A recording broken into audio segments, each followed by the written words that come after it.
My failure, where I failed in life. David Jaffe with BestStockStrategy.com, and in this video I'm going to recount and tell you where I failed. So I was one of the most successful nightclub promoters in New York City. I was making around $5,000 every single week by promoting. I was very fortunate where I had access to some of the most beautiful women in the world, from Ford, Wilhelmina, elite modeling agencies. I was friends with a lot of celebrities as well. And I can tell you that some of the biggest mistakes that I made was not fostering strong relationships with some of the nightclub owners. I remember when John Bakshi invited me over to his apartment, and instead I was only focused on him paying me a back check that I believed he owed me for around $2,000. And instead, I should have realized that by him inviting me to his apartment, he wanted to get to know me. He believed that as someone who was very young in the industry and only 22 or 23 years old, who worked very hard, I believe that he viewed me as someone that he could potentially partner up with.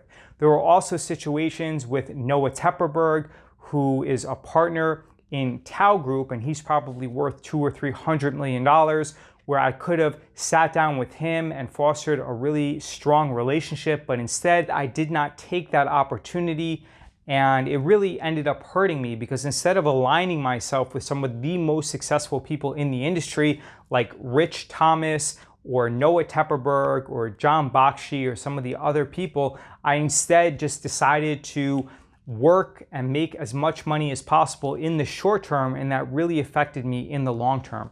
So the big takeaway from this mistake is that when you're in your early 20s, it's completely okay to sacrifice a little bit of money, but definitely align yourself with some of the power players in the industry.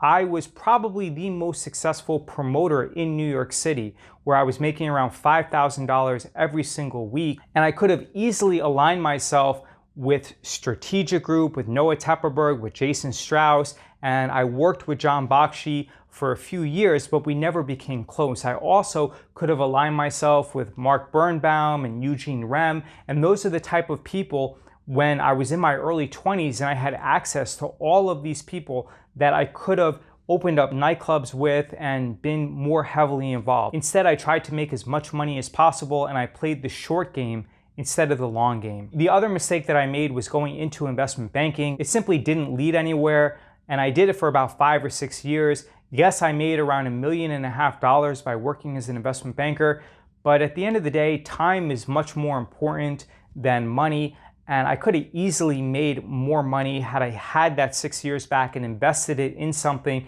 that I was actually passionate about.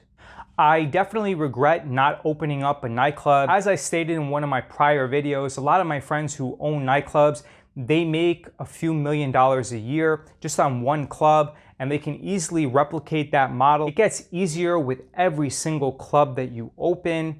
In every single city that you open, you establish more contacts, you have a certain way of doing things, and you can just replicate that model to easily increase the amount of money that you make a year. So had I been able to open up a nightclub at 22, 23 years old, and I definitely had the means of doing so, I could have partnered with some of the existing nightclub owners, or I could have partnered with some of the very successful nightclub promoters at the time, like Mark Bao, who worked at Deutsche Bank, or Eugene Mack, or some of the other people, and we could have been extremely successful by opening up a club. When I did eventually end up opening up a nightclub in 2015, I opened it up in a residential neighborhood, which was a big mistake because the neighbors, there were a few in particular, there were 2 of them who would make things up, and it became such a huge headache that if I had to do things over, I would have opened up that club around 9 or 10 years earlier in a different location, in a commercial location.